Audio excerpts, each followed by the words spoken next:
আসসালামু আলাইকুম। ২৬শে মার্চ ২০২৫ রোজ বুধবার। তো আজকে আলুর আপডেট বাজার জানিয়ে দিব। তো আমার পেজে যারা নতুন অবশ্যই পেজটি ফলো দিবেন এবং ইউটিউব থেকে যারা দেখতেছেন অবশ্যই চ্যানেলটি সাবস্ক্রাইব করবেন। প্রত্যেকদিন কিন্তু আলুর আপডেট বাজার যেটা কৃষক পর্যায়ে বেচাকেনা হয়, যে মূল্যটা কৃষকরা পেয়ে থাকে সেটাই কিন্তু তুলে ধরা হয়। তো আলুর দাম কিন্তু বাড়তেছে কমতেছে এখন।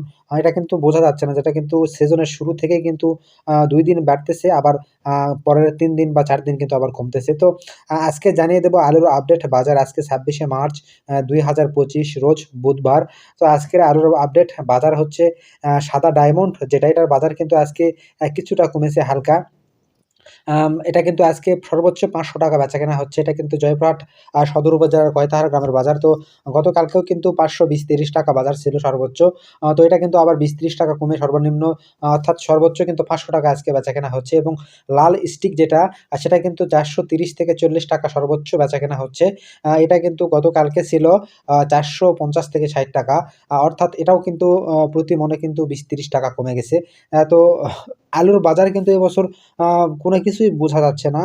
কারণ ২-৩ দিন কিন্তু আলুর বাজারে একটু বৃদ্ধি পাইছিল এবং ২ দিন আবার স্থিতিশীল ছিল। আজকে কিন্তু আবার কিছুটা কমে গেছে এখানে। আর আপনাদের কার এলাকায় আলুর আপডেট বাজার কত, এটা কিন্তু অবশ্যই কমেন্ট করে জানাবেন। তাহলে কিন্তু সকলের বিষয়টা বুঝতে সুবিধা হয়। এলাকাভিত্তিক কিন্তু ৳২ বা ৳১.৫ কিন্তু আলুর দাম কিন্তু কম বেশি হয়ে থাকে কেজি প্রতি। এটা আপনারা সকলেই জানেন। আর কোল্ড স্টোরেজ কিন্তু আমাদের জয়পুরহাট এলাকায় কিন্তু আরও আগে বন্ধ ঘোষণা করেছে স্টোর কর্তৃপক্ষ। তো এইজন্য কিন্তু কৃষকদের আলু কিন্তু স্টোরে নেওয়া বন্ধ।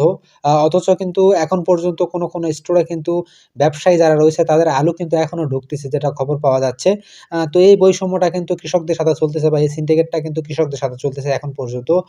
তো আ আপনাদের কার এলাকায় কোল্ড স্টোরেজ এখনো খোলা আছে অবশ্যই এটা কমেন্ট করে আপনারা জানাবেন।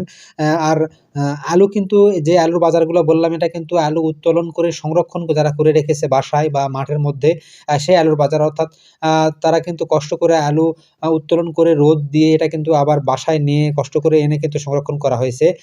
এটা কিন্তু শুকনা আলু। আর কাঁচা আলু কিন্তু যতটুকু জানা রয়েছে ততটুকুতে কিন্তু জানি যে পুরা বাংলাদেশের আলুই কিন্তু উত্তোলন করা শেষ হয়ে গেছে। আর গতকালকেও কিন্তু নেপালে কিন্তু বাংলা বান্দা স্থলবন্দর দিয়ে কিন্তু ৮৪ মেট্রিক টন আলু কিন্তু আম আ নেপালে রপ্তানি হয়েছে। এবং কালকে কিন্তু মালয়েশিয়া, দুবাই কিন্তু আ কিছু পরিমাণে আলু রপ্তানি হয়েছে। তো এটা কিন্তু প্রত্যেকদিন চলমান থাকলে কিন্তু দেশের যে আলুর একটা চাপ রয়েছে এটা কিন্তু মোটামুটি কমে যাবে। তবে আগামী কালকে পর্যন্তই কিন্তু যতটুকু জানি যে বাংলা বান্দা স্থলবন্দর কিন্তু খোলা থাকবে। অর্থাৎ আ আ কালকের পর থেকে, অর্থাৎ বৃহস্পতিবার পর্যন্ত খোলা থাকবে।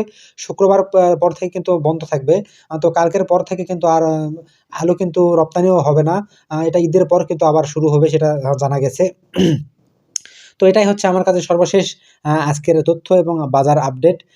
তো কারওয়ান বাজারের যেটা আপডেট তথ্য গতকালকে পেয়েছিলাম, এটা কিন্তু ১৬ থেকে ৳১৬.৫ ডায়মন্ড বেচাকেনা হচ্ছিল এবং ১৪ থেকে ৳১৪.৫০ বা ৳১৫ কিন্তু বেচাকেনা হয়েছে লাল স্টিক আলু।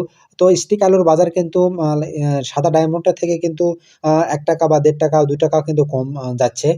যেটা কিন্তু খাওতা আলু। তো লাল আলুর চাহিদা একটু কম থাকার কারণে কিন্তু এটার বাজারও কম, এবং সাদা আলুর চাহিদা বেশি থাকার কারণে কিন্তু সাদা আলুর কিন্তু দামটা একটু বেশি। তো সর্বশেষে আবার বলতে চাই যে কষ্ট করে ভিডিওগুলো তৈরি করে অবশ্যই আপনারা ভিডিওগুলো শেয়ার করবেন, চ্যানেলটি সাবস্ক্রাইব করবেন এবং পেজটি ফলো দিবেন। তাহলে কিন্তু ভিডিও তৈরিতে আরো উৎসাহ পাওয়া যায় এবং আরো নতুন জায়গার কিন্তু আরো আপডেট বাজার সংগ্রহ করে কিন্তু আপনাদের মাঝে তুলে ধরতে পারবো।